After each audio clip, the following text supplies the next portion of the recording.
नमस्कार, मैं कशिश और स्वागत है आपका नेक्स्ट 9 न्यूज़ में। उत्तर प्रदेश के जनपद रामपुर में लोकसभा की सीट पर उपचुनाव हो रहे। भाजपा और सपा आमने सामने हैं।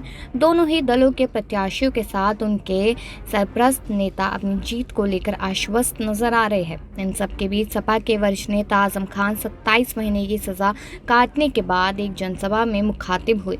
आजम खान को सुनने के बाद लोग रामपुर के किला मैदान में इकट्ठा हुए। आजम के अल्फाजों में धार जरूर दिखी, लेकिन उनकी दमदार आवाज थोड़ी धीमी नजर आई। आजम खान ने कहा, सपा प्रत्याशी को अपने दिल का टुकड़ा बताया तो वही पैगंबर हजरत मोहम्मद की शान में गुस्ताखी करने वालों को बदनसीब बताया।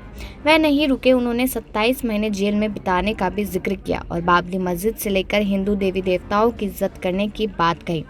अपने भाषण में आजम खान ने कहा कि पार्लियामेंट की जीत के बाद शुक्रिया का जलसा करना नसीब हुआ और विधानसभा जेल से जीतने के बाद आपके दरमियान नहीं आ सका, लेकिन आसिम रजा साहब की वजह से मैं मौजूद हूँ। गुजरे दिन और गुजरे दिनों की यादें ना मैं सुन सकूंगा और ना ही सुना सकूंगा। आजम खान ने आगे कहा कि वह ख्वाब नहीं था, वह हकीकत थी। वह दर्द नहीं था, वह जख्म था। वह जख्म नहीं था, वह नासूर था, क्योंकि इसलिए कि जहमियत दम तोड़ गई। हिंदुस्तान में रहने वाले करोड़ों लोगों जो दस्तूर हिंद की पासदारी करते हैं, संविधान से वफा करते हैं, उससे मोहब्बत करते हैं और उसे बाकी देखना चाहते हैं, उनके सामने एक मायूस हिंदुस्तान खड़ा था। सपा नेता ने आगे कहा कि सैकड़ों और हजारों साल की तारीख, जिसमें कमज़ोर दबे कुचले सिर्फ दबाए गए और कुचले गए एक लाठी वाले ने और बहुत मामूली कपड़ा तन पर पहनने वाले ने सैकड़ों साल के गुलाम हिंदुस्तान को आज़ादी में बदल दिया। लेकिन हम ना उनकी हिफाजत कर सके, ना उनके ख्यालत की ना हिफाजत कर सके।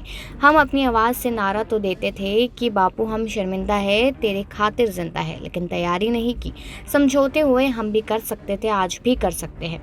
आजम खान ने अपने ऊपर दर्ज मुर्गी चोरी बकरी चोरों की मुकदमा पर कहा कि जब मुझ पर पहला मुकदमा कायम हुआ, आप सबको सड़कों पर ला सकता था। मैं जानता था कि मंसूबे क्या है, लिहाजा मैं मुर्गी चोर, बकरी चोर, भैंस चोर, किताब चोर, फर्नीचर चोर बनकर जेल काट आया। चोरी ही नहीं, डकैती की दफाएं लगी। मेरा बेटा 2 साल से ज़्यादा जेल काट कर आया है। 1 साल से ज़्यादा मेरी बीवी जेल में रही। उन्होंने आगे कहा कि आज भी अजहर खां जेल में है। गुड्डू मकसूद चंद रोज़ पहले ही जेल से छूटे हैं। आजम खान ने धर्म के नाम पर फैलाई जा रही नफरतों पर कहा कि कितनी बड़ी तकरीफ चलाई बाबरी मस्जिद पर, कनीवर था मैं, लेकिन एक बयान उस ज़माने का किसी हिंदू देवी देवताओं के खिलाफ बोला तो दिखा दो। अगर हमारी ज़बान से तौहीन का एक लफ्ज़ कोई सबूत के तौर पर पेश कर दे तो पूरे परिवार के साथ रामपुर छोड़ देंगे। ऐसा इसलिए क्योंकि मेरा अल्लाह कहता है कि किसी दूसरे मज़हब के पेशकार की तौहीन मत करो, क्योंकि अगर वो पलटकर तुम्हारे पेशकारों को तौहीन करेंगे तो फिर क्या होगा। अब आपका क्या कहना है, खबर सुन के कमेंट सेक्शन में ज़रूर बताएं और बाकी ऐसी खबरों के लिए देखते रहिए नेक्स्ट 9 न्यूज़।